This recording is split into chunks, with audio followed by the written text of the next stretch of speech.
because puno na siya. So, every time, we have to dump. Tapos, mag-refill naman ng tubig. So, that's what we're doing. And then, I can't wait to take a shower. And I'm not sure. Super awake ko karon. And time is 1 o'clock na in the next morning.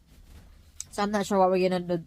Magdepende lang. Either I'm gonna go to another RV and we're gonna go live. And magdi-DC or, yeah, we'll see, guys. And yeah, good morning. Haya ka lang. But I did sleep good. Pero it's just like 1 month. Light lang ginatuang. Siguro kay back in the Philippines like 2 p.m. So for mura nag-nap time lang ko. But super deep nap time. I just don't feel good. Mura karon na ako gibati akong panuhot, akong pamaol and all. So good luck, kaya ka lang. So first is ligo sa ata. Ligo ininit and yep, good luck.